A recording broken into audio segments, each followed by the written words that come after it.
কথা মেন ডোরের সামনে দাঁড়িয়ে ঈশানা যাওয়ার দিকে তাকিয়ে আছে। চোখ খেলছে হাজারো প্রশ্ন।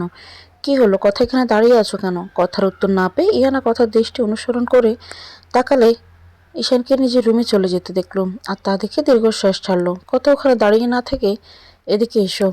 ইয়ানা গলা উঁচু করে কথাটা বললে কথা ঘুরে তাকায় ইয়ানার দিকে। কথা ঈশানের রুমের দিকে তাকিয়ে ইয়ানার দিকে এগিয়ে যেতে যেতে বলল, ইয়ানা আপু, এটা কোন ঈশান ভাইয়া? উনি তো একদমই এমন ছিলেন না। ইয়ানা দীর্ঘশ্বাস ছেড়ে বলল, পরিস্থিতি মানুষকে একদমই পাল্টে দেয় কথা। তবে আমি চাই ঈশান আগের মতোই হয়ে যাক।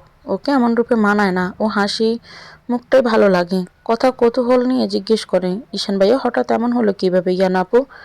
ইয়ানা মুখটা মলিন করে কথাকে সব খুলে বলল, এই কয়েক মাসে কি কি হয়ে গেছে সব শুনে কথার চোখের বাঁধ ভেঙে গেছে। এই মানুষগুলো কত কষ্ট সহ্য করে গেছে।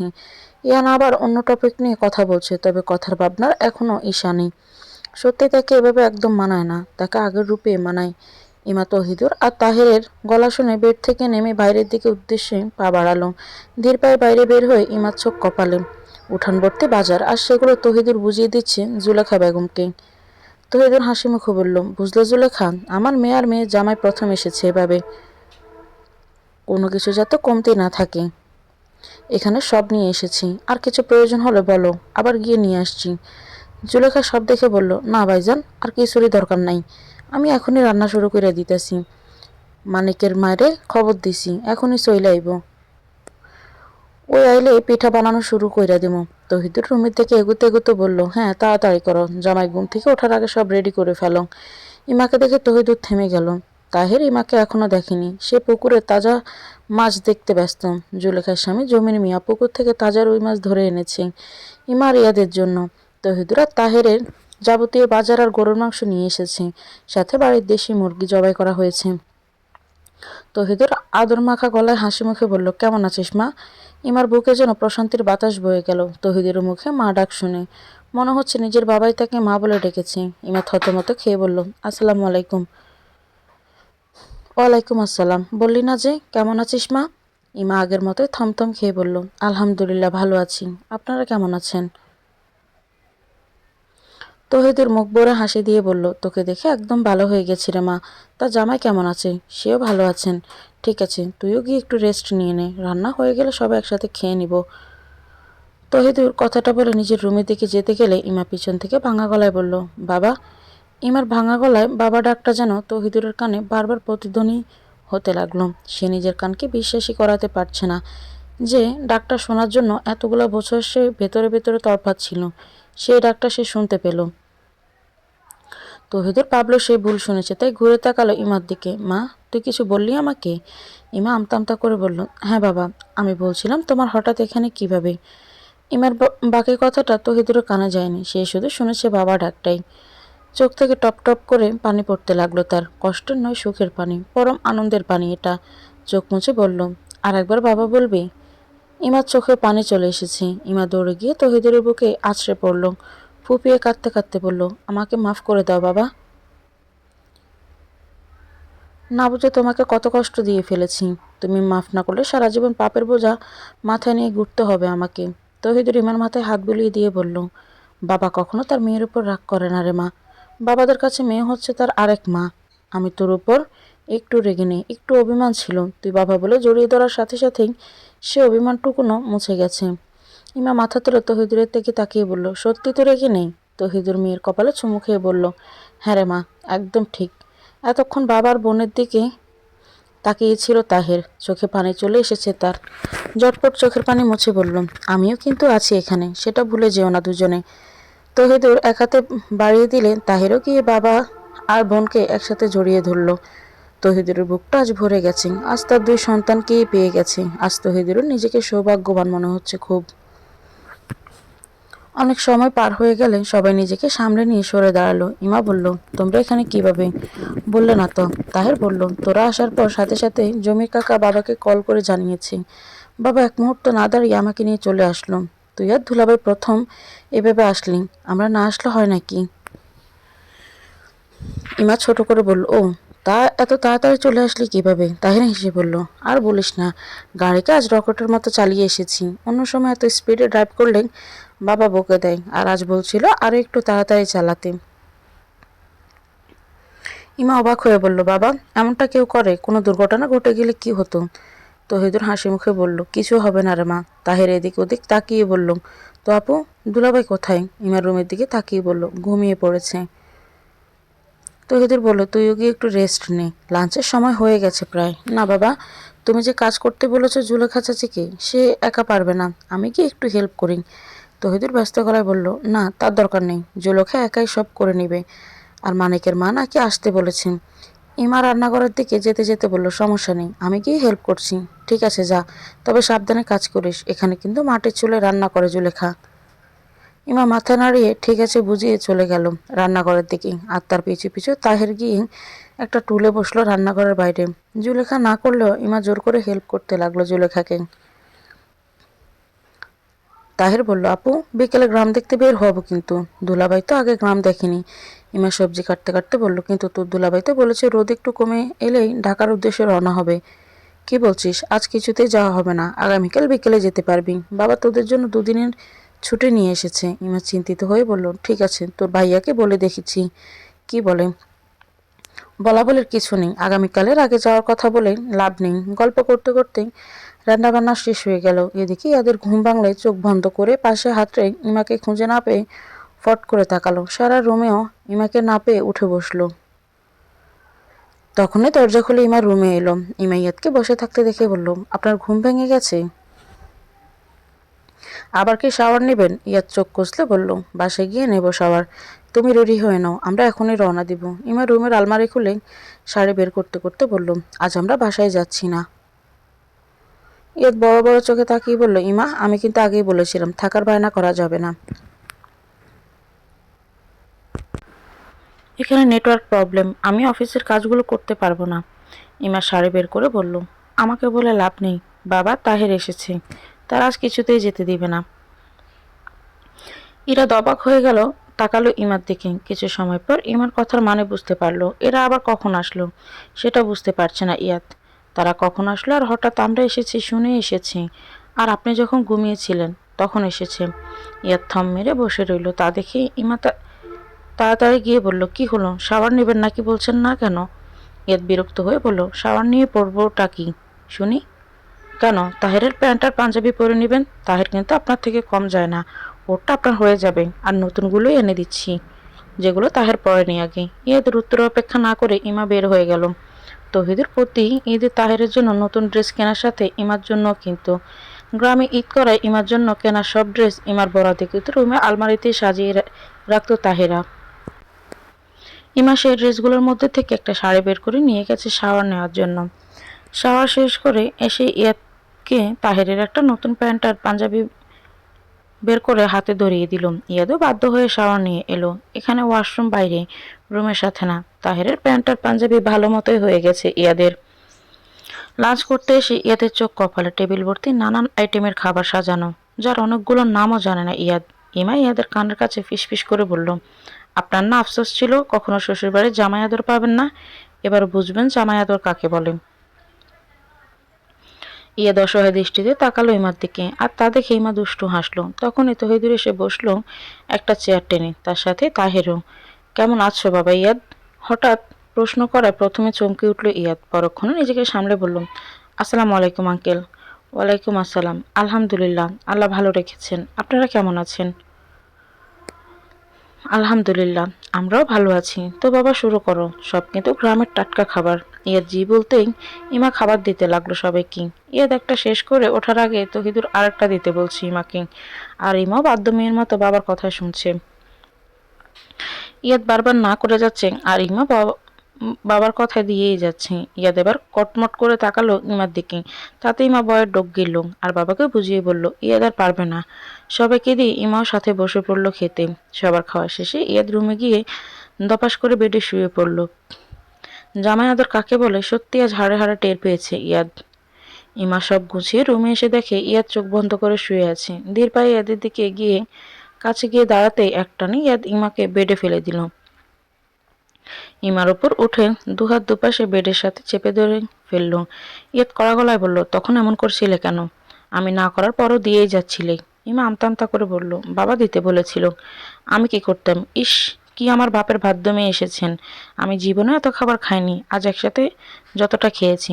ইমা মুচকি হেসে বলল, একেই বলা জামাই আদর, বুঝেছেন? আপনার আর আফসোস করতে হবে না কখনো, চাইলে এমন জামাই আদর পেয়ে যাবেন। একটু পর জুলেখা চাচি পিঠা বানাবে বিভিন্ন আইটেমের, সেগুলোও খাবেন। ইয়াদিমাকে ছেড়ে বেডে শুয়ে পড়ে বলল, ইম্পসিবল, যে খাবার খেয়েছি তাতে মনে হচ্ছে আগামী দুদিন আর খেতে হবে না। তবে একটা কথা না বলে পারছি না, তোমার জুলেখা চাচির রান্নার হাত কিন্তু অতুলনীয়। ঈশান প্লেটের দিকে তাকিয়ে চুপচাপ খেয়ে যাচ্ছে, আর কথা ঈশানের দিকে তাকিয়ে খাচ্ছে। ইয়ানার খাওয়ার আগেই শেষ হয়ে গেলে সে নিজের রুমে চলে গেল। টেবিলে রয়ে গেল শুধু কথা আর ঈশান। অন্য সময় হলে ঈশানের বকবকানিতে কথা বিরক্ত হয়ে যেত, আর আজ ঈশানের চুপ করে থাকায় কথা বিরক্ত হয়ে যাচ্ছে। কথা বললে কি আপনাকে মৃত্যুদণ্ড দেওয়া হবে? ঈশানের দিকে তাকিয়ে কথা প্রশ্নটা করতে ঈশানের হাত থেমে গেল।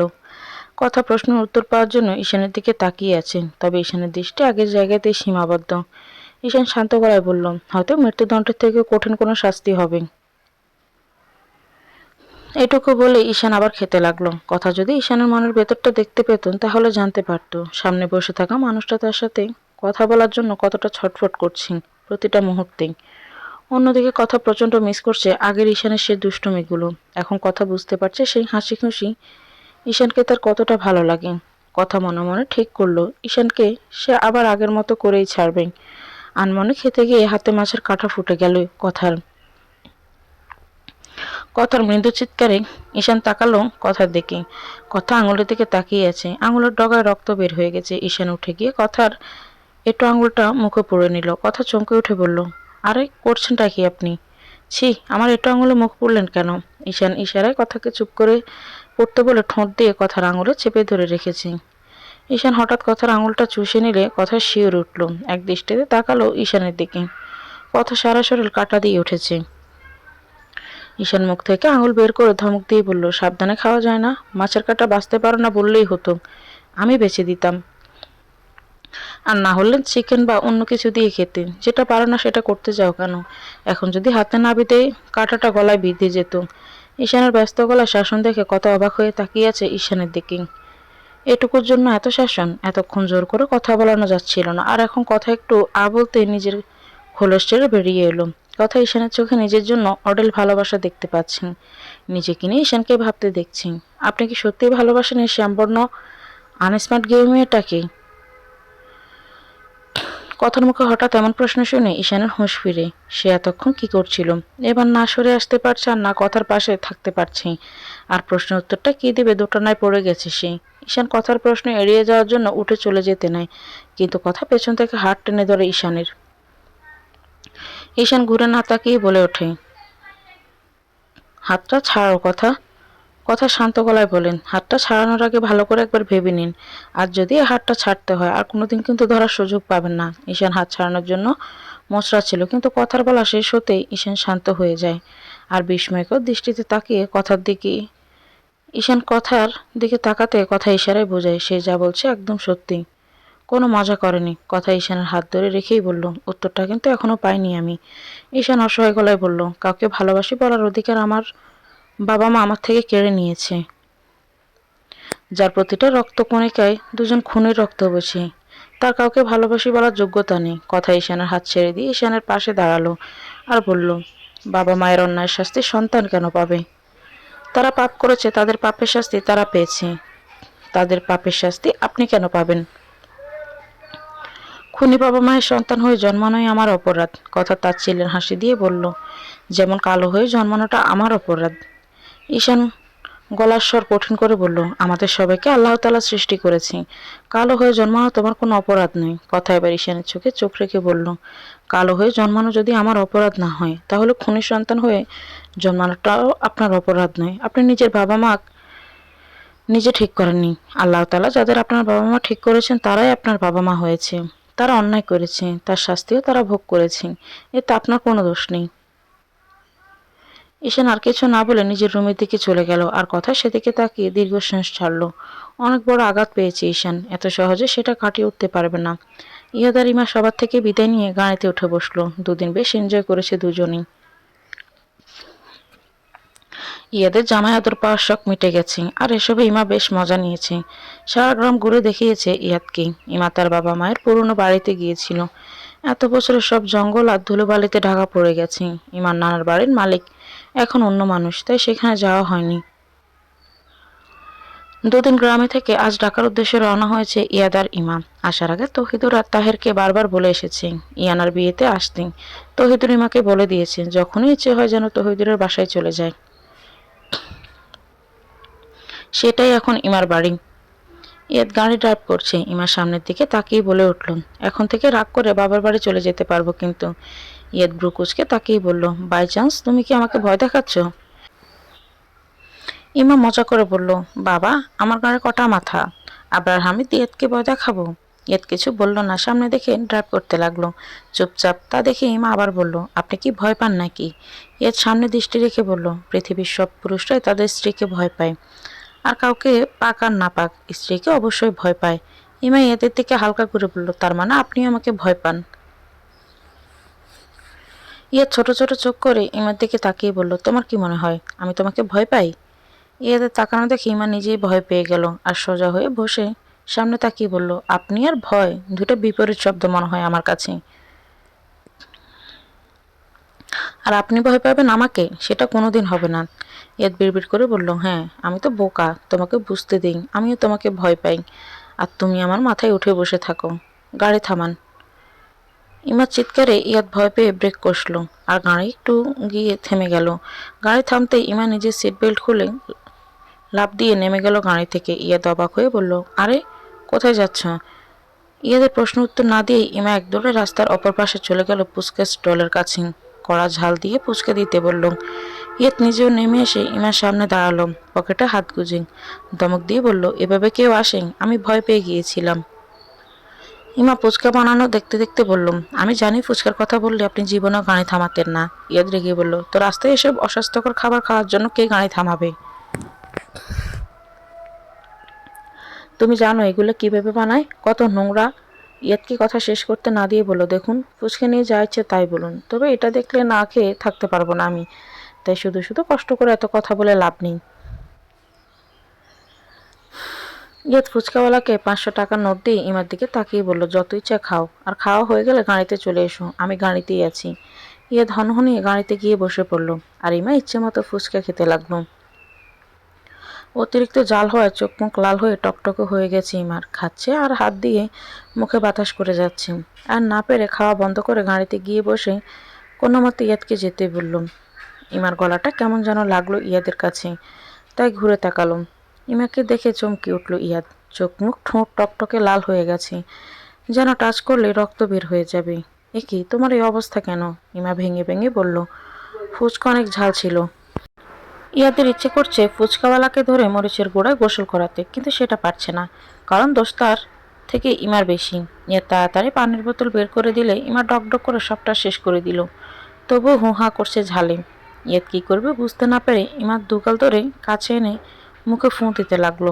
ইয়াদের হঠাৎ এমন কাজে ইমা ঝালের কথা বলেই হাঁ করে তাকিয়ে আছে ইয়াদের দিকে। ফুঁ দিতে দিতে ইয়াদ আর ইমার ঠোঁট দুটো একদম ছুঁই করছে। ইমা পাথরের মতো বসে আছে। হঠাৎ ইমার ঠোঁটে হালকা ছুঁয়ে গেল ইয়াদের ঠোঁটও, তাতে ইয়াদও পাথরের মতো জমে গেল। অনেক সময় পর ইয়াদ সরে গেল ইমার থেকে, আর বলল, এখন ঠিক আছে? ইমা কোনো মতে মাথা নাড়িয়ে বোঝালো সে ঠিক আছে। ইয়াদ সেদিকে ভ্রুক্ষেপ না করে গাড়ি থেকে নেমে গেল। একটু পর দুটো আইসক্রিম নিয়ে এসেই ইমার হাতে দিয়ে খেতে বললুম। ইমা একটা খুলে খেতে লাগলো। একটু পর আর একটা খুলে ইয়াদের মুখের সামনে ধরলুম। ইয়াদ ইমাকে অবাক করে দিয়ে নতুন আইসক্রিমটা সরিয়ে দিল। ইমার খাওয়া আইসক্রিমটা টেনে নিল, তারপর ইমার খাওয়ার জায়গায় মুখ লাগিয়ে খেয়ে নিল। ইয়াদের কাছে ইমা লজ্জায় মাথা নিচু করে ফেললো, আর তা দেখে ইয়াদ মুচকি হাসলো। বাকিটা সময় দুজন মিলেই দুটো আইসক্রিম শেষ করলো। বাসায় এসে দেখে কথাকে যেতে দেয়নি ইয়ানা। সবাই একসাথে ডিনার করা শেষে কথা যেতে চাইলো, জোর করলেও থাকতে রাজি হয় না, তাই ইয়াদ ঈশানকে বলে কথাকে পৌঁছে দিতে। ঈশানের যাওয়ার ইচ্ছে না থাকলেও ভাইয়ের কথায় অমান্য করার সাধ্য নেই। ঈশান ড্রাইভ করছে, হঠাৎ কথা বলে উঠল, ইয়াদ ভাইয়ের রোগ মনে হয় আপনার উপর ট্রান্সফার হয়ে গেছে। ঈশান কপাল কুঁচকে তাকিয়ে বলল, মানে? কথা বাবুক ভঙ্গিতে বলল, দেখুন না ইয়াদ ভাইয়া এখন কত সুন্দর হাসি খুশি হয়ে কথা বলে, আর আপনি মুখটা বাংলার প্যাচের মতো করে রাখেন। ঈশান না বুঝে বলে, বাংলার প্যাঁচ মানে কি? কথা দীর্ঘশ্বাস ছেড়ে বলল, সেটা তো আমিও সঠিক জানি না। যতদূর জানি এটা একটা কথার কথা। ঈশান ব্রুকুচকে বলল, তোমার কথা? কথা নাক ছিটকে বলল, না, এই কথা সেই কথা না। ধুর, আমার নামটা বেশ কনফিউজিং। ঈশান কথার অবস্থা দেখে আড়ালে মুচকি হাসলো। মেয়েটা বাস্তববাদী হলো, বেশ সহজ সরল, তাতে কোনো সন্দেহ নেই। বাকিটা পথ কথার বকবক শুনে পার হয়ে গেল। মাঝে ঈশানও দু একটা কথা বলেছেন, তবে আগের মতো নয়। কথা গাড়ি থেকে নেমে ঈশানকে ভেতরে যেতে বললেই ঈশান না করে গাড়ি নিয়ে চলে আসি। ততক্ষণ ঈশানের গাড়িটা দেখা যায়, ততক্ষণ তাকিয়ে থেকে কথাও বাসার ভেতরে চলে যায়। কলিং বেলের শব্দে সাহেরা বেগম দরজা খুলে দেন। কথাকে দেখে রাগী গলায় বলেন, এটা কি বাড়ি নাকি হোটেল? যখন ইচ্ছে যাচ্ছ, যখন ইচ্ছে আসছো। তুমি যাওয়ার আগে আমাকে বলে গিয়েছিলে, নাকি থাকার আগে আমাকে জানিয়েছ? কথা ভেতরে যেতে যেতে বলল, আমি ইমা আপুদের বাড়িতে গিয়েছিলাম, এখানে বলার কি আছে? সাহেরা বেগম রেগে বলল, কথা, আমি তোর মা, তুই কোথায় যাবি সেটা আমাকে বলে যাবি না? রাগটা দমিয়ে রাখলো আর পারল না কথা। রেগে চিৎকার করে বলল, মা? কে মা? আপনি? মা কাকে বলে সেটা আপনি জানেন নাকি? সাহেরা অবাক হয়ে বলল, তুই কিভাবে কথা বলছিস আমার সাথে? কথা উঁচু গলায় বলল, কেন, কষ্ট হচ্ছে আমার এমন ব্যবহারে? এর থেকে অনেক বেশি কষ্ট তুমি মণিমাকে দিয়েছ, ইমা আপুকে দিয়েছ। তুমি এতটা জঘন্য মানুষ আমি সেটা ভাবতেও পারি না। তুমি ইমা আপুর মনে মণিমাকে নিয়ে এত এত খারাপ ধারণা তৈরি করেছিলে যে মানুষটা মরার আগেও নিজের মেয়েকে একটাবার কাছে পায়নি। সাহেরা অবাক হয়ে তাকিয়ে আছে কথার দিকে। মেয়েটা এসব কথা কোথা থেকে জানতে পারলো সেটা বুঝে উঠতে পারছে না। কথা তার ছেলের হাসি দিয়ে বলল, কি ভাবছো আমি এসব কথা থেকে জানতে পারলাম? তোমার কুকুরটির কথা মণিমা সুন্দর করে চিঠিতে জানিয়ে গিয়েছে আপুকে। আর গতকাল রাতে আমার ফোন খুঁজতে খুঁজতে আপুর রুমের ড্রয়ারে অ্যালবাম আর মণিমার চিঠি পেয়ে যাই। আমার ভাবতে ঘেন্না লাগছে, তুমি আমার মা। তবে তুমি এবার বুঝতে পারবে সন্তান থেকেও না থাকার যন্ত্রণা কাকে বলে। তুমি যেমন মণিমার থেকেই মা আপুকে দূরে সরিয়ে দিয়েছিলে, আমি নিজে তোমার থেকে অনেক দূরে সরে যাব। তারপর তুমি বুঝতে পারবে মণিমার কষ্টটা। সাহেরা ভয়ে ভয়ে বলল, কথা, তুই আমাকে ভুল বুঝেছিস। কথা কড়া গলায় বলল, হ্যাঁ, ভুল বুঝেছিলাম এতদিন, এবার ঠিক বুঝেছি। কথাগুলো বলে এক মুহূর্তে সাহেরার সামনে দাঁড়ালো না কথা, নিজের রুমে চলে গেল।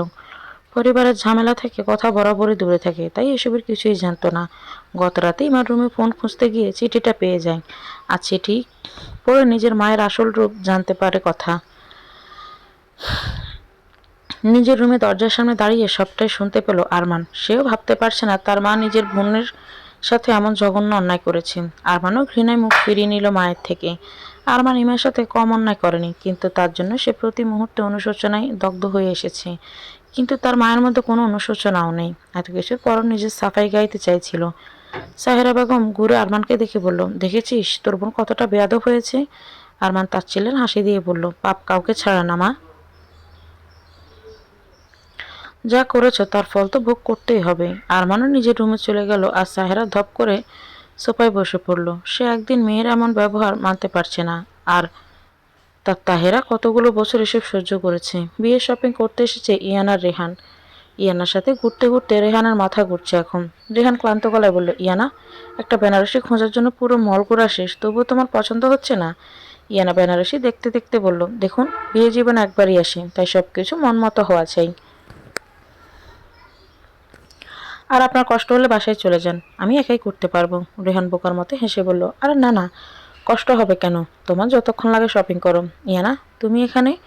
আরমানের গলা শুনে চমকে ইয়ানা পেছন ফিরে তাকালো। আরমান কৌতূহল নিয়ে তাকিয়েছে ইয়ানার দিকে। রেহান বুক কুঁচকে তাকালো আরমানের দিকে। রেহান একবার আরমানকে দেখে নিয়ে ইয়ানার দিকে প্রশ্নবোধক দৃষ্টিতে তাকিয়ে বলল, ইয়ানা, উনি কে? ইয়ানা ছলছল চোখে তাকিয়ে আছে আরমানের দিকে, আর রেহান তাকিয়ে আছে ইয়ানার দিকে। ইয়ানা আলতো করে রেহানের হাত আঁকড়ে ধরে আরমানের উদ্দেশ্যে বলল, আসসালামু আলাইকুম স্যার। রেহান একবার ইয়ানার ধরা হাতের দিকে তাকিয়ে ইয়ানার দিকে কৌতূহল নিয়ে তাকিয়ে বলল, স্যার। ইয়ানা হাসি মুখে রেহানের দিকে তাকিয়ে বলল, উনি আমার ভার্সিটির টিচার, মিস্টার আরমান মাহমুদ। আর রেহান হচ্ছে আমার বাগদত্তা। ইয়ানা পরের কথাটা আরমানের দিকে মলিন দৃষ্টিতে তাকিয়ে বলল। রেহান আরমানের সাথে হাত মিলিয়ে সৌজন্যমূলক কথা বলল। আরমান চলে গেলে রেহান ইয়ানাকে বেনারসি দেখতে বলল, কিন্তু ইয়ানার আর কিছুতেই মন লাগছে না। রেহানকে বলল, আমার এগুলো ভালো লাগছে না, ভাইয়াকে বলে দিব ডিজাইনার দিয়ে ডিজাইন করে দিতে।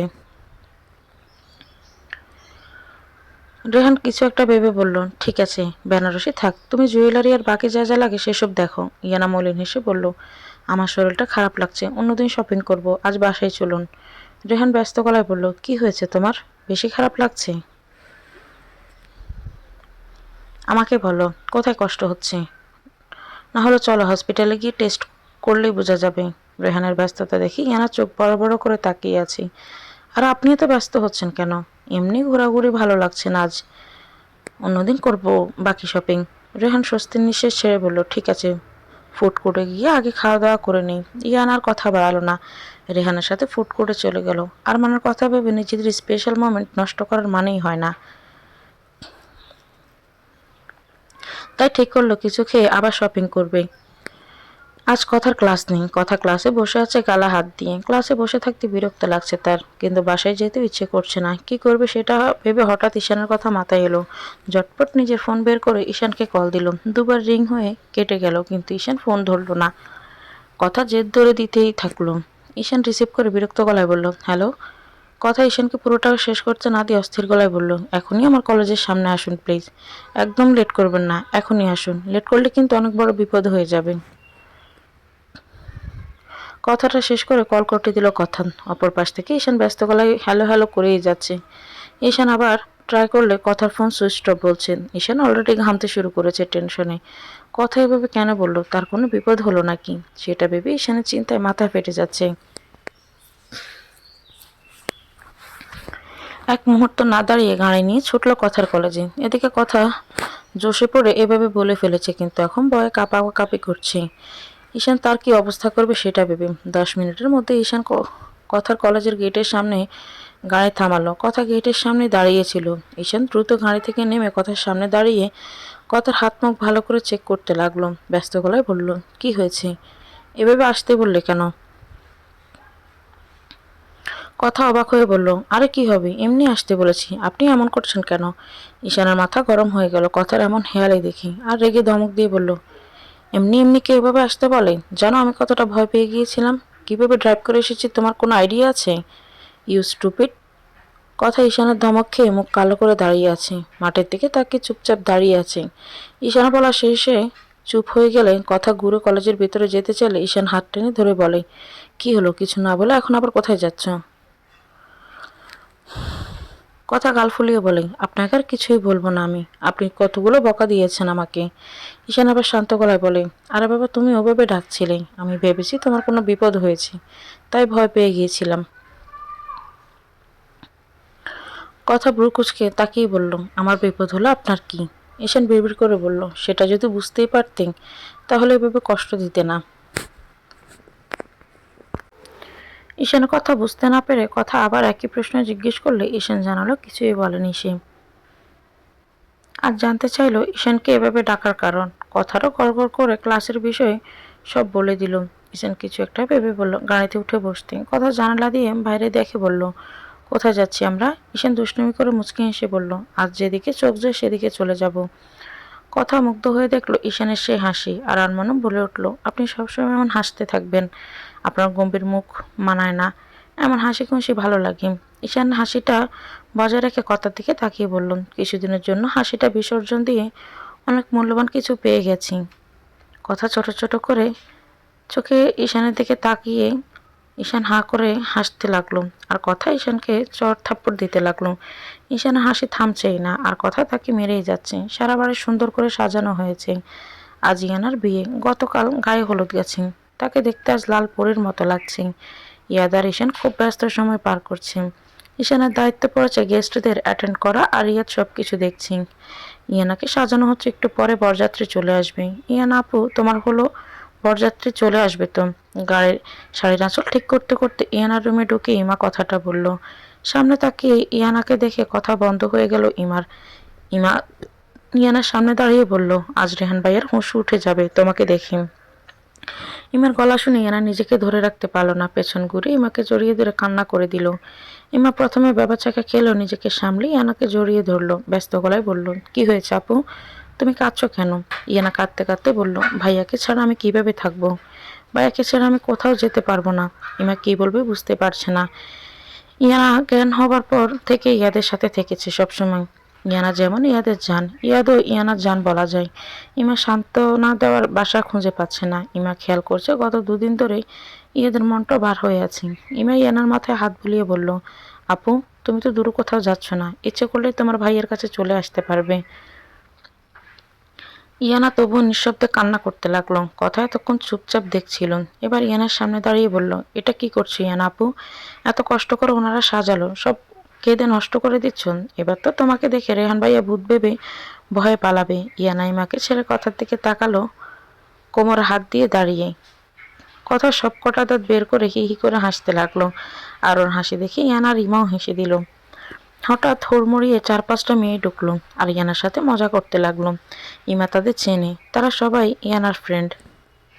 নিচ থেকে বর এসেছে আওয়াজ আসতেই সবাই নিচে চলে গেল, শুধু ইয়ানার বেস্ট ফ্রেন্ড নিধি রয়ে গেল। নিধি ইয়ানার দিকে এক দৃষ্টিতে তাকিয়ে থেকে বলল, তুই কি রেহান ভাইয়াকে ঠকাচ্ছিস না? ইয়ানা নিধির মুখে আমার কথা শুনে ইয়ানা চমকে উঠল, অবাক হয়ে তাকালো নিধির দিকে। কিসের ঠকানোর কথা বলছিস তুই? নিধি দীর্ঘশ্বাস ছেড়ে বলল, তাকে কিন্তু তুই বলিসনি তুই অন্য একজনকে ভালোবাসিস। ইয়ানা কাট গলায় বলল, ভালোবাসি না, ভালোবাসতাম। নিধি তার ছেলের হাসি দিয়ে বলল, ইয়ানা, ভালোবাসার কখনো ফার্স্ট টেন্স হয় না। ভালোবাসতাম, ভালোবাসি বা ভালোবাসবো বলে কোনো শব্দ হয় না। ভালোবাসার একটাই শব্দ হয়, আর সেটা হলো ভালোবাসি। কোনোদিন যদি তুই বলিস তুই আরমান স্যারকে আগে ভালোবাসতি, এখন আর বাসিস না, তাহলে বুঝে নেবে তুই কোনোদিন তাকে ভালোই বাসিসনি। যা ছিল সেটা তোর আবেগ বা মোহ। ইয়ানা নিধির কথা শুনে অসহায় দৃষ্টিতে তাকাল আর বলল, তুই এখন কি করতে বলছিস আমাকে? তুই বল। যে মানুষটাকে আমি ভালোবাসি তার মনে আমার জন্য ভালোবাসা তো দূর, ভালো লাগাও নেই। আর যে মানুষটাকে আমি বিয়ে করছি সে আমাকে পাগলের মতো ভালোবাসে। নিধি ইয়ানার থেকে চোখ সরিয়ে বলল, আমি বলছি না তুই বিয়েটা ক্যান্সেল করে দে, শুধু এটাই বলতে চাইছি, রেহান ভাইয়ের থেকে কিছু লুকিয়ে তার সাথে মিথ্যে ভালোবাসার অভিনয় করে তাকে ঠকাস না। মানুষটা সম্পর্কে যতটা জেনেছি সে ধোঁকা ডিজার্ভ করে না। ইয়ানা বেডে বসে বলল, তাকে আমি কখনো ঠকাবো না। যেদিন সত্যি তাকে ভালোবাসতে পারবো সেদিন তাকে ভালোবাসি বলবো। আমার বিশ্বাস সে আমাকে যথেষ্ট সময় দেবে। আর আমার সামনের জীবন আমি অতীতের কোনো জায়গায় রাখবো না। আমি আরমান স্যারকে কোনো দোষ দেই না, কারণ তার মনে অন্য কেউ আছে, সেটা জেনেই তাকে ভালোবেসেছিলাম। যে আমার না তাকে জোর করে আমার করতে চেয়েছিলাম। নিধি বলল, ইয়ানা, তুই তো একবার স্যারকে বলেও দেখতে পারতি, তুই তো কোনোদিন তাকে কিছু বলিসনি। ইয়ানা দীর্ঘশ্বাস ছেড়ে বলল, আরমান স্যার ভার্সিটির নতুন ম্যামকে ভালোবাসে। নিধি অবাক হয়ে বলল, কী সব বলছিস আবল তাবল? ইয়ানা সেদিন আরমানের কেবিনের সামনে দাঁড়িয়ে যা যা দেখেছিল সব নিধিকে খুলে বলল। নিধি মাথায় হাত দিয়ে বলল, আরে কাদি, তুই পুরোটা না দেখে ভুল বুঝেছিস। সেদিন তোকে স্যারের কেবিনের সামনে দেখে আমি এগিয়ে আসি, কিন্তু তুই ততক্ষণে চলে যাস। আর তখনই রুমের ভিতর থেকে স্যারের গলা শুনে আমি তাকিয়ে দেখি স্যার গোলাপ ফুলের দিকে তাকিয়ে মুচকি হেসে ম্যামকে বলছে, দুঃখিত, সে অন্য কাউকে ভালোবাসে। আর ভদ্রভাবে ম্যামের ফুলগুলো ফিরিয়ে দেয়। ইয়ানা নিজের কথা শুনে প্রথমে অবাক হলেও পরক্ষণে বলল, সে অন্য কাউকে ভালোবাসে, আর সেটা আমি নই। সেটা কি তুইও জানিস, আর আমিও ভালো করেই জানি। ম্যামকে যেমন ফিরিয়ে দিয়েছে আমাকে ফিরিয়েই দিত। তার থেকে কিছু ভালোবাসা অপ্রকাশিত থেকে যাওয়াটাই ভালো নয় কি? নিধি এগিয়ে গিয়ে ইয়ানাকে সান্ত্বনা দিতে লাগলো। একটু পরেই ইয়ানাকে নিচে নিয়ে যাওয়া হলো। রেহান মুগ্ধ হয়ে দেখছি আজ তার স্বপ্নের রানীকে। ইয়ানাকে দেখে ইয়াদের চোখ ভরে উঠল পানিতে। আর ঈশান গিয়ে ইয়াদকে সামলে নিল। ইয়ানার চোখ দুটো আশেপাশে সেই মানুষটাকে খুঁজছে। 4 দিনের জন্য অন্য কারো হয়ে যাওয়ার আগে প্রিয় মানুষটার মুখ একবার দেখে নিতে ইচ্ছে করছে। এদিক ওদিক তাকিয়ে দেখতে পেল সেই কাঙ্ক্ষিত মানুষটাকে। যাক, ইয়ানা সেই সোনারটা রাখতে এসেছে তাহলে। নীল রঙের পাঞ্জাবির উপর কালো কোটি পরা কোকড়া চুলগুলো আজ আরো বেশি কোকড়ানো লাগছে। চোখে সানগ্লাস আর ঠোঁটের কোণে তৃপ্তির হাসি। আজ রেহানকেও কিছু কম লাগছে না খয়েরি রঙের শেরওয়ানিতে, কিন্তু ইয়ানা সেদিকে খেয়াল নেই। ইয়ানা আরমানের দৃষ্টি অনুসরণ করে তাকে ইমাকে দেখতে পেল। কথার সাথে দাঁড়িয়ে কোনো কিছু নিয়ে হাসিতে ঢলে পড়ছে ইমা, আর তার দিকে তাকিয়ে তৃপ্তির হাসি হাসছে আরমান। আর তার চোখ ভরা পানি নিয়ে আরমানের দিকে তাকিয়েছে ইয়ানা। সবার চোখের আড়ালে চোখের পানিটুকু মুছে নিল ইয়ানা আর বিড়বিড় করে বলল, আপনি সত্যিই ভালোবেসেছিলেন ইমাকে, তবে সেটা বুঝতে অনেক দেরি করে ফেলেছেন। আমিও আপনাকে সত্যি ভালোবেসেছিলাম, আর সেটা ঠিক সময়ে বোঝাতেও পেরেছি, কিন্তু ভাগ্য আমার সহায় ছিল না কখনো। ভালো থাকবেন স্যার। একটা সাইন আর পরপর 3বার কবুল বলে ইয়ানা হামিদ আজ থেকে মিসেস রেহান আহমেদ হয়ে গেল। রেহান ঠোঁটের কোণে প্রাপ্তির হাসি আর ইয়ানার চোখের কোণে হারানোর কষ্টের পানি। আরমানের ঠোঁটের কোণে তৃপ্তির হাসি, ইমার হাসি মুখ দেখে ইমা মুগ্ধ হয়ে দেখছে নিজের ভালোবাসা নিজের স্বামীকে, আর ইয়াদও মুগ্ধ হয়ে ইমাকে দেখছে। ইমাকে আজ একদম পরীর মতো লাগছে। এক একটা দৃষ্টির বাসা আজ এক এক রকম অনুভূতি প্রকাশ করছে। বেশ রাত হয়ে গেল ইয়ানার বিদায়ের সময়। ইয়াদ আর ঈশানকে জড়িয়ে হাউমাউ করে কাঁদতে লাগলো ইয়ানা। ঈশান শব্দ করে কেঁদে দিলেও ইয়াদ নিঃশব্দে চোখের পানি ফেলতে লাগলো। তাদের থেকে একটু দূরে দাঁড়িয়ে ভাই বোনের কান্না দেখে ইমার কথাও কেঁদে দিল। ইয়ানাকে জোর করে গাড়িতে উঠিয়ে দিয়ে ইয়াদ দ্রুত রুমের দিকে চলে গেল। আর ঈশান সেখানে দাঁড়িয়ে রইল যতক্ষণ বাড়ির গেট না ফেরোলো। কথা আর যাবে না, তাই আরমান তাকে রেখে আগেই বাড়ি চলে গেছে। ইয়ানা চলে গেলে ইমা ইয়াদকে খুঁজতে রুমে চলে গেল। ইমা রুমে গিয়ে দেখে রুম অন্ধকার। লাইটের সুইচ দিয়ে পুরো রুমে চোখ বুলিয়ে এক কর্নারে হাঁটু মুড়ে বসে থাকতে দেখলো ইয়াদকে। ইমা ইয়াদের সামনে গিয়ে ফ্লোরে বসে ইয়াদের কাঁধে হাত রাখলো। ইয়াদ হুট করে ইমাকে জড়িয়ে ধরে চিৎকার করে কাঁদতে লাগলো। ইয়াদের কান্না দেখে মনে হচ্ছে অনেকটা সময় চাপা দিয়ে রাখা কান্নাটা ভেতর থেকে দলা পাকিয়ে বেরিয়ে আসছে এখন। ইমা ইয়াদকে বাধা দিল না, বরং নিজের দুহাত ইয়াদের পিঠে রাখল। ইয়াদ কাঁদতে কাঁদতে বলল, ইমা, আমার ছোট্ট পুতুলটা অন্য কারো হাতে তুলে দিলাম। ইমা, আমার ভয় করছে। আমার কলেজাটাকে ভালো রাখবো তো রেহান? আমার কলেজাটা ভালো না থাকলে আমি যে শান্তিতে থাকতে পারবো না। ইমা সান্ত্বনা দিয়ে বলল, রেহান ভাই অনেক ভালো মানুষ, আপুকে ভালোবাসে, আপনি চিন্তা করবেন না, ইয়ানা আপুকে ভালো রাখবে সে। ইয়াদ শান্ত হতে পারল না। ইমাকে জড়িয়ে নিঃশব্দে চোখের পানি ফেলতে লাগলো। এদিকে ছাদে পা ঝুলিয়ে বসে আছে ঈশান। বাড়ি এখন প্রায় খালি। নিকট আত্মীয় কেউ না থাকায় বিয়ে শেষে সবাই চলে গেছে। ঈশানের চোখ দুটো লাল হয়ে গেছে কাঁদতে কাঁদতে। কথা গিয়ে নিঃশব্দে ঈশানের পাশে পা ঝুলিয়ে বসে পড়ল। ঈশান কথার দিকে না তাকিয়ে বলল, জানো কথা, ভাইয়া যেদিন আপুকে নিয়ে ইউকে চলে গিয়েছিল সেদিনও আমার খুব কষ্ট হয়েছিল। চিৎকার করে কেঁদেছিলাম ভাইয়ার আপু চলে যাওয়ার পর। অনেকগুলো বছর পর যখন দুজনেই ফিরে এলো তখন আমার মনে হয় সবচেয়ে বেশি খুশি হয়েছিলাম আমি। আপুটা যাবার আমাদের ছেড়ে অন্যের বাড়ি চলে গেল। সেবার তো ফিরে এসেছিল, কিন্তু এখন ফিরে আসবে না আর কখনো। আসবে 2-1 দিনের জন্য অতিথি হয়ে।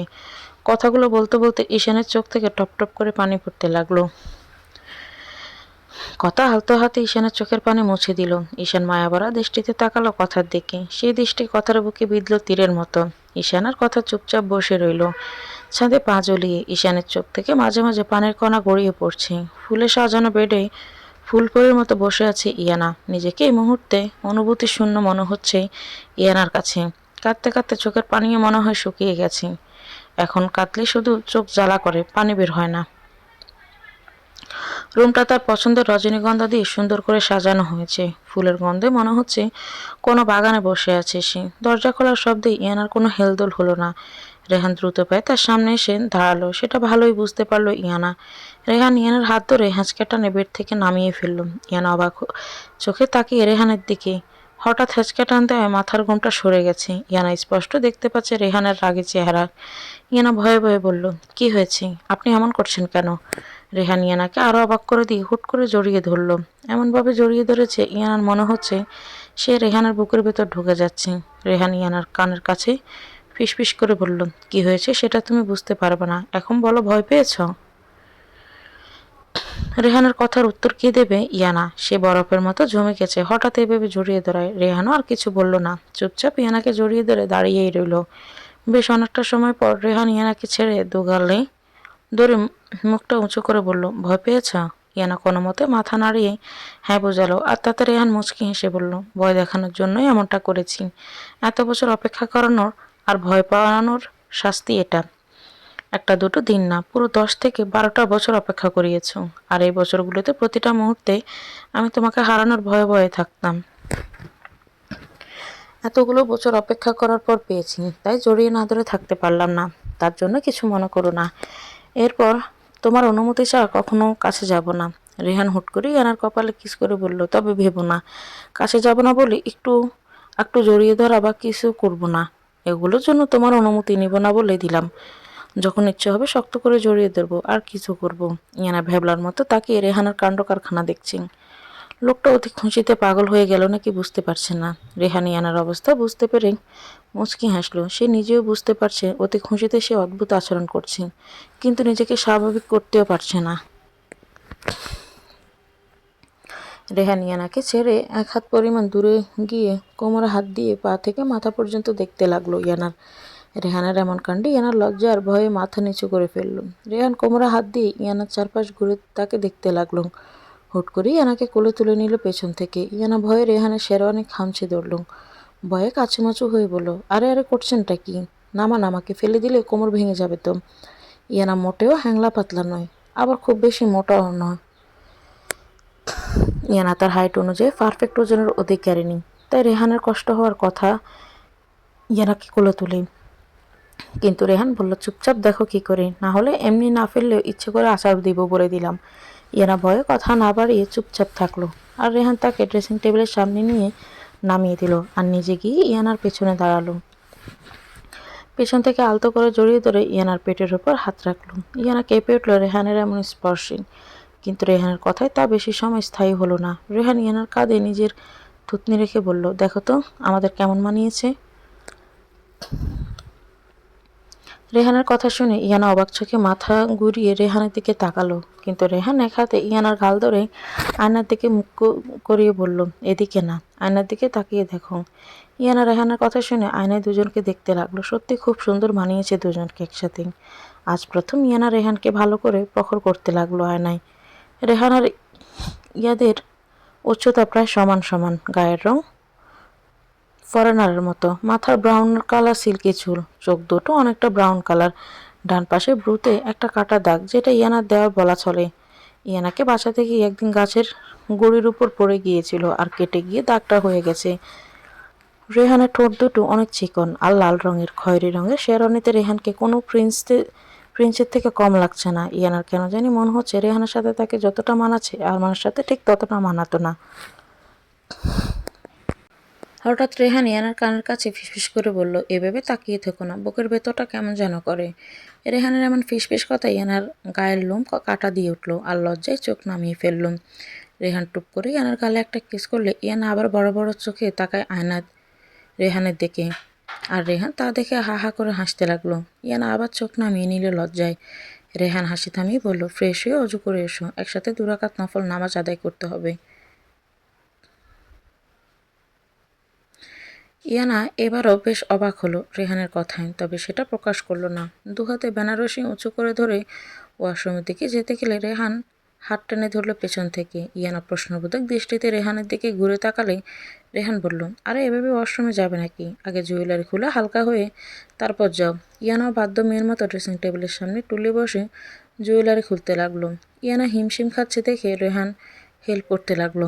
ইয়ানা রেহানের দিকে শান্ত দৃষ্টিতে তাকিয়ে নিজের কাজে মনোযোগ দিল। শুধু বেনারসিটা পরে একটা সবুজ রঙের জামদানি শাড়ি আর প্রয়োজনীয় জিনিস নিয়ে ইয়ানা ওয়াশরুমে চলে গেল। বেনারসিটা খুলে শাওয়ারে দাঁড়িয়ে গেল। এতক্ষণে বুকুর ভেতর যন্ত্রণাটা আবার উপলব্ধি করতে লাগলো ইয়ানা। বারবার চোখের সামনে আরমানের তখনকার সেই হাসি মুখটা ভাসতে লাগলো। না না, এসব আমি কী ভাবছি, এখন আমি অন্য কারো স্ত্রী। ওনার কথা বাবা এখন আমার জন্য পাপ।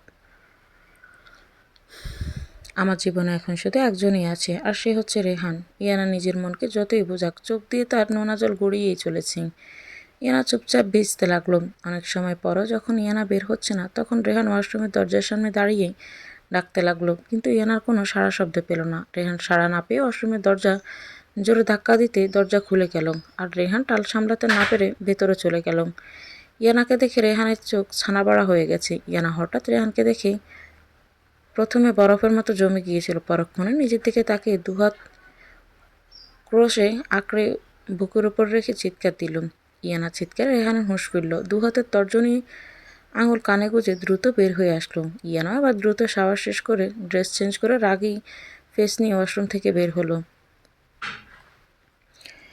রেহান বেডেই শুয়েছিল। ইয়ানা কোমরে হাত দিয়ে সামনে দাঁড়িয়ে বলল, আপনি এভাবে ভিতরে চলে গিয়েছিলেন কেন? রেহান ডোন্ট কেয়ার ভাব নিয়ে বলল, তোমাকে এখন শাওয়ার নিতে কে বলেছে? যদি ঠান্ডা লেগে যায়? আর তুমি দরজা আটকাওনি কেন? ইয়ানা রাগে গলায় বলল, আমি আটকাইনি বলে আপনি ভেতরে ঢুকে যাবেন? রেহান উঠে ইয়ানার সামনে দাঁড়িয়ে বলল, এমন ভাব করছো যেন তোমায় বিনা বস্ত্রে দেখে নিয়েছি। ইয়ানা চোখ বড় বড় করে বলল, ছি, আপনি তো দেখছি ভারী অসভ্য। রেহান ইয়ানার কোমর জড়িয়ে কাছে টেনে বলল, অসভ্যর কিছু নেই, তোমাকে সবভাবে দেখার রাইট আমার আছে, বুঝলে? রেহান কথাটা শেষ করে একটা চোখ টিপ মারল, আর ইয়ানা রেগে রেহানকে মারতে শুরু করলো। রেহান ইয়ানাকে ছেড়ে এক দৌড়ে ওয়াশরুমে ঢুকে গেল। একটু পরে আবার উকি দিয়ে নিজের ড্রেস চাইল। রেগে বকবক করে ইয়ানাও দিয়ে দিল। রেহান শাওয়ার নিয়ে বের হলো আর দুজনে একসাথে নামাজ পড়ে নিল। তখনকার জন্য ইয়ানার বেশ লজ্জা লাগছে এখন। ইয়ানা বেডে বসেছিল, রেহান একটা টাওয়েলে এনে যত্ন করে ইয়ানার চুল মুছে দিতে লাগলো, আর এই অসময়ে শাওয়ার নেওয়ার বকতে লাগলো।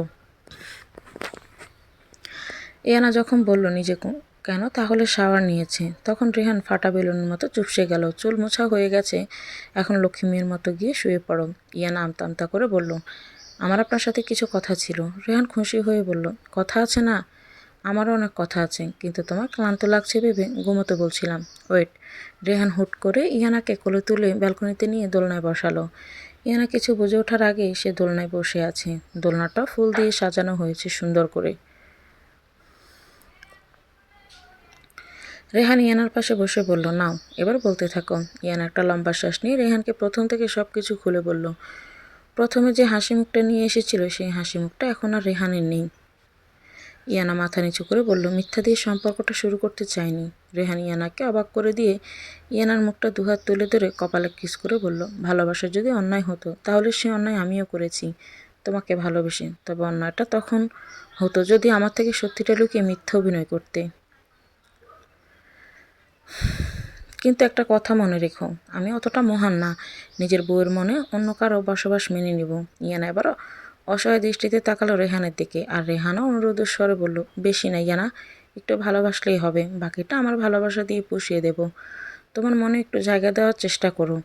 ইয়ানা কিছু না বলে রেহানের কাঁধে নিজের মাথা এলিয়ে দিল। রেহান নিজের উত্তর পেয়ে গেছে। আলতো করে ইয়ানার মাথায় হাত বুলিয়ে দিতে লাগলো। কেউ আর কোনো কথা বলছে না। আকাশের অর্ধচন্দ্রটা আজ একটু বেশি আলো দিচ্ছে, সেটাই দেখতে দেখতে ব্যস্ত দুজন। চোখ আর বাকি চোখ দুটো দেখছে সেই ব্যস্ত চোখ দুটোকে। ইয়ানা একসময় রেহানের কাঁধে মাথা রেখেই ঘুমিয়ে গেল। রেহান আলতো করে কোলে তুলে নিল তাকে, বেডে শুয়ে দিয়ে কপালে আর চোখের পাতায় কিস করলো। নিজেও পাশে শুয়ে ইয়ানাকে নিজের বুকে টেনে নিয়ে শুয়ে পড়ল। আজ প্রাপ্তির মাঝে রেহানের মনের কোণে ধাউ ধাউ করে আগুন জ্বলছে। কারণটা হয়তো আজ আর কারো অজানা না। ইয়ানার মাথায় কিস করে রেহান বিড়বিড় করে বলল, আজ তোমার মনের কোথাও হয়তো আমি নেই, তবে একদিন ঠিকই আসবে যেদিন তোমার পুরো মন জুড়ে শুধু আমিই থাকবো। ইয়াদ ঘুমিয়ে পড়েছে ইমাকে জড়িয়ে ধরে, নিঃশব্দে কাঁদতে কাঁদতে। সত্যি ইয়ানাকে সে কতটা ভালোবাসে হয়তো কাউকে কোনোদিন বুঝতে পারবে না। ইয়ানার মুখে একটু আদার নামলে ইয়াদের দুনিয়া অন্ধকার হয়ে যায়। ভাইদের ভালোবাসা বুঝি এমনই হয়। ইমা তাকিয়ে আছে ইয়াদের শুকনো মুখটার দিকে। বোনের বিয়েতে সে পুরো ব্ল্যাক প্রিন্সেস সেজেছিল। আজ কালো পাঞ্জাবি, কালো জিন্স প্যান্ট, কালো কোটি, কালো সুতে, সেসব সাজের কিছুই এখন অবশিষ্ট নেই। তবে ইমার গায়ে কালো শাড়িটা এখনও রয়ে গেছে। ইয়াদ ইমার কোলে মাথা রেখে ঘুমোচ্ছে, আর ইমা ইয়াদের মাথায় হাত বুলিয়ে দিচ্ছে। ইমার মনে হঠাৎ একটা ইচ্ছে জাগলো, সেটা পূরণ করতে টুপ করে ইয়াদের কপালে গভীর একটা কিস করলো। ইমা ভেবেছিল ইয়াদ গভীর ঘুমিয়ে আছে, কিন্তু তাকে অবাক করে দিয়ে বাম গালে ইশারা করলো ইয়াদ। ইমা ভয়ে আর লজ্জায় বড় বড় চোখে তাকালো ইয়াদের দিকে, কিন্তু ইয়াদ চোখ খুলল না। ইমা তা দেখে স্বস্তির নিঃশ্বাস ছাড়ল, তবে সেটা বেশি সময় স্থায়ী হলো না। ইয়াদ আবার নিজের বাম গালে কিস করার ইশারাই করলো। ইমা অনেকটা সময় নিয়ে আস্তে করে ইয়াদের বাম গালেও কিস করলো। ইয়াদ আবার ডান গালে ইশারা করলে ইমা আবার খুব একটা সময় না নিয়ে টুপ করে কিস করে দিল। ইয়াদ এবার একে একে চোখের পাতা, থুতনি আর মুখের আশেপাশে আঙুল দিয়ে দেখাতে লাগলো, আর ইমা জোশে পড়ে কিস দিয়েই যাচ্ছে। ইয়াদ এবার হুট করে ঠোঁটে ইশারা করতে ইমা কিছু না ভেবে ইয়াদের ঠোঁটে কিস করে দিল। দেওয়ার পর ইমার খেয়াল হলো সে কি করেছে। ইয়াদ ফট করে চোখ খুলে বড় বড় চোখে ইমার দিকে তাকালো। ইমা লজ্জায় দুহাতে নিজের মুখ ঢেকে ফেললো। ইয়াদ মুচকি হেসে একটু উঁচু হয়ে ইমার কানের কাছে ফিস ফিস করে বলল, তোমাকে লজ্জা পেলে পুরো লাল মরিচের মতো লাগে। লাল মরিচ যেমন খাওয়ার আগে দেখে ঝালে জিভে পানি চলে আসে, তোমার বেলাও ঠিক তেমনই। ইমা বড় বড় চোখ করে ইয়াদের দিকে তাকালো আর বলল, জীবন অনেক শুনেছি লজ্জা পেলে নাকি টমেটোর মতো লাগে আর খেয়ে ফেলতে ইচ্ছে করে, কিন্তু আজ প্রথমবার আপনার কাছে শুনলাম কাউকে লাল মরিচের মতোও লাগে। ইয়াত আবার ইমার কোলে শুয়ে বলল, সবার পছন্দ কি আর এক হয়? সবার হয়তো টমেটো ভালো লাগে, তাই টমেটো বলে, কিন্তু আমার কাছে ঝাল ঝাল লাল মরিচই ভালো লাগে। দেখো দেখো, তোমার ঠোঁট দুটো এখন একদম দুটো মরিচের মতো লাগছে। ইয়াদের এমন কথা ইমা নিজের দুহাতে ঠোঁট ডেকে ফেললো আর সেভাবেই বলল, আপনি তো ভারী অসভ্য হয়ে গেছেন। ইয়াদ দুষ্টু হেসে বলল, অতি ভদ্রলোক হয়ে লাভ নেই, এতদিন সেটা ছিলাম, বাট কোনো লাভ হয়নি, এবার থেকে একটু অভদ্র হব ভেবেছি। ইমা হাত সরিয়ে অবাক হয়ে বলল, আপনি না একটু আগে কাঁদছিলেন, এখনই আবার অসভ্যতামি শুরু করেছেন? ইমার কথা শুনে ইয়াদের মুখ কালো হয়ে গেল। আসলে ইয়াদের চোখ লেগে গিয়েছিল ইমার কোলে শুয়ে থাকতে। হঠাৎ ইমার ঠোঁটের উষ্ণ স্পর্শে ঘুম ছুটে যায়। ইয়ানার ব্যাপারটা ভুলেই গিয়েছিল, ইমার কথা আবার মনে পড়ে গেল। ইমা নিজেও ব্যাপারটা বুঝতে পারলো, আর এটাও বুঝলো ভুল সময়ে ভুল কথা বলে ফেলেছে। ইয়াদ শান্ত হয়ে আবার চোখ বন্ধ করে নিল। ইমা মাথায় হাত বুলিয়ে দিয়ে বলল, বেডে গিয়ে ঘুমাবেন চলুন, এভাবে সারা রাত ফ্লোরে শুয়ে থাকলে শরীর ব্যথা হয়ে যাবে আর ঠান্ডাও লাগবে। ইয়াদ কথা না বাড়িয়ে বেডে গিয়ে শুয়ে পড়ল, আর ইমা দীর্ঘশ্বাস ছেড়ে উঠে একটা সুতি শাড়ি নিয়ে ওয়াশরুমে চলে গেল চেঞ্জ করতে। ওয়াশরুম থেকে বের হয়ে দেখে ইয়াদ কপালে হাত দিয়ে শুয়ে আছে। ইমা সব কাজ শেষে ইয়াদের পাশে শুয়ে পড়তে ইয়াদ তাকে টান দিয়ে কাছে নিয়ে ইমার বুকে মাথা রেখে শুয়ে পড়ল। মলিন গলায় বলল, আমার ঘুম প্রয়োজন, তাই নড়াচড়া না করে চুপচাপ এভাবে শুয়ে থাকো। ইমা কিছুই বলল না, ওভাবেই শুয়ে রইল চুপটি করে। ইমার মাঝে মাঝে মনে হয় ইয়াদ একটু ভালোবাসায় তাকে উতলা করে তোলে, তার একটু স্পর্শে ইমার হুঁশ উড়িয়ে দেয়। যেদিন ইয়াদ পুরোপুরি তার হয়ে যাবে সেদিন কিভাবে নিজেকে সামলে উঠবে, কথাটা ভাবতে ইমা লজ্জায় মুচকি হেসে চোখ বন্ধ করে ফেলল। নিজের ফোনে আরমান ইমার কিছু ছবি দেখছে, প্রত্যেকটা ছবি ইমাকে লুকিয়ে তোলা। আরমান তখন নিজেও বুঝতে পারেনি সে কেন এই ছবিগুলো লুকিয়ে তুলেছিল। আজ নিজের মনের কথা বুঝতে পেরেছে, তবে সেটা অনেক বেশি লেট করে। আরমান বিড়বিড় করে বলল, ইমা, তোর মুখের হাসিটা দেখার পর আমার আর কোনো কষ্ট নেই, তুই ততটা ভালো আছিস যতটা হয়তো আমি রাখতে পারতাম না। তবে নিজের সাথে যুদ্ধ করতে করতে আমি যে ক্লান্ত হয়ে গেছি, এবার তোর মুখোমুখি আমাকে যে হতেই হবে রে। আর 7 দিন ধরে টানা বৃষ্টি হচ্ছে, কখনো মুষলধারে আবার কখনো গুঁড়ি গুঁড়ি। আরমান ভার্সিটি যাওয়ার জন্য রেডি হচ্ছে, তখনই সাহেরা বেগম দরজায় নক করলো। আরমান, রুমে আছিস? আরমান দরজার দিকে তাকিয়ে বলল, হ্যাঁ। সাহেরা রুমে এসে দেখে আরমান রেডি হচ্ছে। এখন কথাটা বলা ঠিক হবে কিনা বুঝতে পারছে না সে। আরমান হাতে ঘড়ি পড়তে পড়তে বলল, কিছু বলবে? সাহেরা আমতা আমতা করে বলল, একটা কথা বলা ছিল। কিন্তু? কিন্তু কি আছে, যা বলো তাড়াতাড়ি বলো। তোর জন্য একটা মেয়ে দেখেছিলাম, আজ তারা যেতে বলেছে। আরমান পারফিউম দিচ্ছিল, মায়ের কথা শুনে তার হাত থেমে গেল। সাহেরা আবার বলল, দেখ, তোর বয়স তার কম হলো না, পড়াশোনা শেষ করে ভালো চাকরিও করছিস, এবার বিয়েটাও সেরে ফেলা উচিত। আরমান কাট কাট গলায় বলল, আমাকে নিয়ে তোমার না ভাবলেও চলবে। সাহেরা অবাক হয়ে বলল, আমি তোর মা, তোকে নিয়ে আমি না ভাবলে কে ভাববে? আরমান শান্ত দৃষ্টিতে মায়ের দিকে তাকিয়ে বলল, আমার জীবন থেকে খুশির কারণটা সরিয়ে দেওয়ার আগে তোমার মনে ছিল না তুমি আমার মা? আমি বুঝতে লেট করলো, তুমি ঠিক বুঝতে পেরেছিলে আমি কি চাই, আর সেটা বুঝতে পেরে আমার অনুপস্থিতির সুযোগ নিয়েছিলে তুমি। তখন মনে পড়েনি মা, আমি তোমার ছেলে? আমার কথাগুলো বলে এক মুহূর্ত না দাঁড়িয়ে গোটা গোটা পা ফেলে বের হয়ে গেল। সাহেরা বেগম ধপ করে বসে পড়ল বেডে। আজ কতগুলো দিন হলো ছেলেমেয়েরা তার সাথে ভালো করে কথা বলে না। আমিনুল মাহমুদের চাকরিটাও এখন নেই। দিশারের আর কোনো পাপের সাথেই না হলেও তার সাথে মিলে কোম্পানির অনেক টাকা গন্ডগোল করেছিল। ইমার খালু বলে ইয়াদ কোনো ঝামেলা না করে শুধু কোম্পানি থেকে বের করে দিয়েছে। চাকরি চলে যাওয়ার পর সে এখন কি করে না করে তার কোনো খোঁজ খবর পায় না সাহেরা। বলতে গেলে মাঝ সমুদ্রে পড়ে গেছে সাহেরা। আরমান সত্যিই বলেছে, মায়ের মন তো, তাই আর আরমানের রাগের মাঝে ইমার প্রতি দুর্বলতা ধরে ফেলেছিল সাহেরা। ইমাকে দূরে সরাতে গিয়ে নিজের ছেলে দূরে সরে যাবে বুঝতে পারেনি, তবে এখন কপাল চাপড়ানো ছাড়া কিছুই করার নেই তার।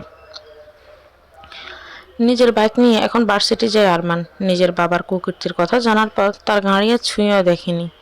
বাইকটা তার নিজের টাকায় কেনা, তাই সেটাই ইউজ করে এখন। বাইরে গুঁড়ি গুঁড়ি বৃষ্টির জন্য অনেকটাই ভিজে গেছে ভার্সিটি পৌঁছাতে পৌঁছাতে। বাইক পার করে নিজের কেবিনের দিকে চলে গেল। এই ভার্সিটিতে তার দিন একটা একটা করে ফুরিয়ে আসছে। ইয়ানার ফাইনাল একদম শেষ হয়ে গেছে কিছুদিন হলো। রেহান তাকে নিয়ে আসতো আবার নিয়ে যেত। ইয়ানা আরমানের সাথে এমন ভাব করেছে যেন আরমানকে শুধু নিজের টিচার হিসেবেই চেনে। ইয়ানার পরিবর্তন আরমান প্রথমে অবাক হলেও পরে তেমন মাথা ঘামায়নি। আরমান ইমার সাথে কিছু কথা বলতে চেয়েছিল, কিন্তু এতদিন ইমার এক্সাম চলছিল তাই কিছু বলেনি। যদি পড়াশোনার উপর প্রভাব পড়ে তাই। আজ ইমার লাস্ট এক্সাম, তাই আরমান ঠিক করেছে যা বলার আজই বলবে। আরমানের হাতেও খুব বেশি সময় নেই, শুধু ইমার এক্সাম শেষ হওয়ার অপেক্ষায় ছিল। ইয়াদ ড্রাইভ করছে আর ইমা পাশে বসে বাইরের দিকে তাকিয়ে আছে, তবে মাঝে মাঝে ইয়াদের দিকেও তাকাচ্ছে। হঠাৎ ইয়াদ বলল, তো আজ তো তোমার এক্সাম শেষ, সামনে কি প্ল্যান? ইয়াদের দিকে তাকিয়ে ইমা বলল, মানে বুঝতে পারলাম না। মানে ফাইনাল এক্সাম শেষ হলে রেজাল্ট বের হতে আর মাস্টার্স ভর্তি তো অনেক সময় পাবে মাঝে, এই সময়টা কিভাবে কাটাতে চাও? ইমা মন খারাপ করে বলল, আমার এই ফ্রি টাইমগুলো আগে কথা দিয়ে চলে যেত, টেরই পেতাম না। ভার্সিটি না গেলে সকাল থেকে রাত 10টা পর্যন্ত বাসার কাজ করেই পার হয়ে যেত। তবে এবার সময়টা কিভাবে যাবে সেটা আমিও বুঝতে পারছি না। আপনি সারাদিন অফিসে থাকেন, ইয়ান আপুও এখন চলে গেছে, আর ঈশান ভাইয়ের তো দেখাই মিলে না। ইয়াদ সামনের দিকে তাকিয়ে বলল, তুমি বাসায় একা একা খুব বোর হও তাই না? খুব বেশি বোর হই, কথা বলার মতো মানুষই নেই, আর এতগুলো সার্ভেন্ট রেখে দিয়েছেন, কাজও খুঁজে পাই না। ইয়াদ গলার স্বর পাল্টে বলল, ইমা তোমার মনে হয় না এবার আমাদের একজন ফ্যামিলি মেম্বার বাড়ানো উচিত, যাকে নিয়ে তোমার সারাদিন কেটে যাবে? ইমা বড় বড় চোখে ইয়াদের দিকে তাকিয়ে বলল, ফ্যামিলি মেম্বার বাড়াবেন মানে? আপনি কি আর একটা বিয়ে করার মতলব করছেন? ইয়াদ বিড়বিড় করে বলল, এক বউকে এখনো ছুঁয়ে দেখার সৌভাগ্য হলো না, আবার আরেকটা? ইমা রেগে বলল, এই কি বললেন আপনি? দেখুন আমি এক্সাম দিতে যাচ্ছি, মাথা একদম গরম করবেন না বলে দিলাম। ইয়াদ দীর্ঘশ্বাস ছেড়ে বলল, কি কপাল আমার, বউকে বোঝাতে চাই ক, আর বউ আমার বুঝে খ। কি বুঝি না আমি সেটা বলেন? বুঝি, আর খুব ভালো করেই বুঝি, তাই আমাকে কখনো বোকা বানানোর চেষ্টাই করবেন না। ইয়ে হাত জোর করে বলল, ভুল হয়ে গেছে আমার জ্ঞানী বিবি সাহেবা, আমাকে ক্ষমা করে দেন। আপনার যদি মর্জি হয় এবার হলে যান দয়া করে। ইয়েদের কাণ্ডে ইমার হাসি পেল চেপে গেল, এখন হাসিটা মানাবে না বেবি। ইমা টুক করে ইয়েদের গালে একটা কিস করে গাড়ি থেকে নেমে গেল। ইয়েদ অবাক হয়ে তাকাতে তাকাতে ইমা হলের ভিতরের দিকে পা বাড়ালো। ইয়ে সেদিকে তাকিয়ে মুচকি হেসে নিজের গন্তব্যে রওনা হয়ে গেল। মেয়ে এদের কথা ভেবে মুচকি হাসতে লাগলো। ইমা বুঝতে পেরেছে ইয়াদ কোন ফ্যামিলি মেম্বার বাড়ানোর কথা বলেছে, তবে ইমা এমন উল্টাপাল্টা বলে ব্যাপারটা কাটিয়ে গেছে। এদের কথায় সে লজ্জা পড়তে চায়নি। এই কয়েক মাসে ইয়াদ তাকে খুব বেশি হেল্প করেছে, মনোযোগ নষ্ট হবে ভেবে সম্পর্কটাকে নতুন মোড় দেয়নি। ইমাকে সাহায্য করেছে পড়াশোনায় মনোযোগ দিতে, আর পড়ার ব্যাপারেও অনেক হেল্প করেছে। ইয়াদ ভেবে রেখেছে ইমার এক্সাম শেষ হলে ওকে নিয়ে কোথাও ঘুরতে যাবে। বিয়ের কতগুলো মাস পেরিয়ে গেছে, এখনো কোথাও নিয়ে যায়নি ইমাকে। সামনে ইয়াদার ইমার ফার্স্ট ম্যারেজ অ্যানিভার্সারি, ইমার জন্য অনেক বড় সারপ্রাইজ রেখেছে সেদিনের জন্য। ইয়াদ অফিসে বসে নিজের কাজে মনোযোগ দিল, তখনই নক করলো রনিত। রনিত এখন আর আগের মতো ভয় পায় না ইয়াদকে, তবু আগের মতোই আচরণ করে মাঝে মাঝে। May I come in sir? হ্যাঁ রনিত এসো। রনিত দরজা ঠেলে ভিতরে এসে দাঁড়ালো। কিছু বলছে না দেখি ইয়াদ সামনে তাকিয়ে অবাক হয়ে গেল। রনিতের হাতে ট্রে আর হাতে মিষ্টি। ইয়াদ অবাক হয়ে বলল, কি ব্যাপার রনিত, তুমি আবার বিয়ে করেছো নাকি? রনিত দাঁতে জিব্বা কেটে বলল, সি সি স্যার, কি বলেন এটা? মানুষ বিয়ে কয়বার করে? ইয়াদ আবার ফাইলের দিকে তাকিয়ে বলল, মানুষ বিয়ে কয়বার করে সেটা ডিপেন্ড করে মানুষটা কেমন তার উপর। আগেরবার তো হুট করে বিয়ে করে মিষ্টি নিয়ে হাজির হয়েছিলে, এবার মিষ্টি আনার কারণ কি তাহলে? কয়েক মাস আগে রনিত হুট করে তার গার্লফ্রেন্ডকে বিয়ে করে ফেলেছে। গার্লফ্রেন্ডের বাবা নাকি জোর করে অন্য কোথাও বিয়ে দিচ্ছিল রনিতকে, সেটা জানাতে আসলে রনিত তাকে নিয়ে কোর্টে গিয়ে বিয়ে করে ফেলেছে। পরের দিন মিষ্টি নিয়ে সোজা ইয়াদের সামনে হাজির। ইয়াদ পুরনো কথা ভাবতে ভাবতে রনিতের গলা শুনতে পেল আবার। লজ্জা মাখা গলা রনিত বলল, স্যার এবার বিয়ে না, অন্য সুখবর আছে। ইয়াদ ফাল দেখতে দেখতেই বলল, তো কি তোমার সুখবর? স্যার আমি বাবা হতে চলেছি। হোয়াট? ইয়াদ বড় বড় চোখে তাকিয়ে আছে রনিতের দিকে। ইয়াদের পরে বিয়ে করে সে বাবা ডাক শুনতে চলেছে, আর ইয়াদ এখনো নিজের বউয়ের কাছেই যেতে পারেনি। ভাবা যায়? রনিত মাথা নিচু করে বলল, জি স্যার, গতকাল ডক্টর রিপোর্ট দিয়েছে, 1 মাস চলছে কেবল। অন্য অসুস্থতার জন্য টেস্ট করাতে গিয়ে প্রেগনেন্সির কথা জানতে পেরেছি। ইয়াদ ছোট করে বলল, ও কংগ্রাচুলেশন স্যার, মিষ্টি মুখ করুন, অফিসে সবাইকে করিয়েছি, শুধু আপনি বাকি আছেন। ইয়াদ হাসি মুখে বলল, তুমি তো জানো আমি মিষ্টি পছন্দ করি না। রনিত ইয়াদের মানা শুনল না, তাই জোর করায় ইয়াদ একটু মিষ্টি মুখে দিল। রনিতকে নিজের কাজে যেতে বলে ইয়াদ গলা হাত দিয়ে কিছু একটা ভাবতে লাগলো। বিড়বিড় করে বলল, আমার বউটা যে কবে বুঝবে কে জানে। ইমা এক্সাম শেষ করে হল থেকে বের হলো। এবারের সব এক্সাম ইমার অনেক ভালো হয়েছে, তার ক্রেডিট অবশ্যই ইয়াদের পাওনা। ইমা রিকুর সাথে ফুচকা খাচ্ছি। আজ অনেক সময় আড্ডা দিয়ে তারপর বাসায় যাবে ঠিক করেছি। ইয়াদকে বলে দিয়েছি আসার প্রয়োজন নেই, সে নিজেই বাসায় চলে যাবে। আবার কবে রিকুর সাথে দেখা হবে ঠিক নেই, তাই আজ ইচ্ছে মতো মজা করবে দুজনে ঠিক করেছি। রিকু ফুচকা মুখে পুরে বলল, কি রে মা, ভাইয়া রাগ করবে না তো আবার? ইমা মুচকি হেসে বলল, আমি ওনাকে বলে এসেছি, তাই রাগ করবে না। হঠাৎ রিকু গম্ভীর হয়ে বলল, ইমা তুই ভালো আছিস তো? ইমা থেমে গেল রিকুর কথায়, আর ঠোঁটের কোণে তৃপ্তির হাসি ফুটিয়ে বলল, এতটা ভালো থাকবো জীবনে কোনোদিন হয়তো কল্পনাও করেছিলাম না রে। এতটা সুখ ছিল বলেই হয়তো আল্লাহ এতটা কষ্ট আগে দিয়েছিলেন, না হলে সুখের মর্যাদা হয়তো দিতে পারতাম না। রিকু প্রশান্তের হাসি দিয়ে বলল, ভাইয়া তোকে খুব ভালোবাসে না? ইমা হাসিটা বজায় রেখে বলল, কোনোদিন মুখ ফুটে বলেনি ভালোবাসি, তবে আমার প্রতি তার প্রত্যেকটা আচরণ বলে দেয় সে কতটা ভালোবাসে আমায়। আর যদি ভালো নাও বাসতো তাতেও আমার আফসোস ছিল না, একটু ভালো ব্যবহার আমার মতো মেয়ে খুশি হয়ে থাকার জন্য হয়তো যথেষ্ট ছিল তখন। তবে এখন আমি তার ভালোবাসা চাই, একটু না অনেকটা। তুই কতটা ভালোবাসিস তাকে সেটা পরিমাণ করার যন্ত্র যদি থাকতো তাহলে হয়তো বলতে পারতাম, তবে এতটা ভালোবাসি তার জন্য হাসতে হাসতে জীবনটাও দিয়ে দেব। আবার ভাবিস না আবেগের বশে কথাগুলো বলছি, না রে আবেগ না, তাকে নিজের মন প্রাণ উজাড় করেই ভালোবেসেছি। শুধু চাই কখনো যাতে আমার দ্বারা কোনো আঘাত না পায় সে। ছোটবেলা থেকে মানুষটা আঘাত পেতে পেতে পাথর হয়ে গিয়েছিল, সে পাথরে একটু একটু করে প্রাণের সঞ্চার হচ্ছে কেবল। আমার থেকে আঘাত পেলে সে সহ্য করতে পারবে না কোনোদিন। রিকু মুচকি হেসে বলল, আল্লাহ তোদের সবসময় হ্যাপি রাখুক, এই দোয়াই করি। ইমা ওদের কথার মাঝে পুরুষালী কণ্ঠে কেউ ইমা ডাকলে দুজনে চমকে উঠে পাশে তাকায়, ঘুরে তাকিয়ে দেখে আরমান দাঁড়িয়ে আছে। ইমা বেশ অবাক হলো আরমানকে দেখে, আজ কতগুলো মাস পর সামনাসামনি কথা বললো ইমার সাথে। ভার্সিটিতে ক্লাস নেওয়ার সময় ইমাকে এড়িয়ে যেত সবসময়। ইমার মনে হাজারটা প্রশ্ন উকে দিচ্ছে, আরমান আজ হঠাৎ কি বলতে এসেছে? তোর সাথে কিছু কথা ছিল, প্লিজ না করিস না, আজই শেষবারের মতো কথাগুলো শোন, আর কখনো কিছু বলতে আসবো না। ইমা কি করবে দোটানায় পড়ে গেল। আরমানকে দেখে সে আগের আরমান মনে হচ্ছে না ইমার, এ যেন কোনো নতুন মানুষে দাঁড়িয়ে আছে তার সামনে, চোখে মুখে সে অহংকারী ভাব আর অ্যাটিটিউড লক্ষ্যে আসছে না আজ।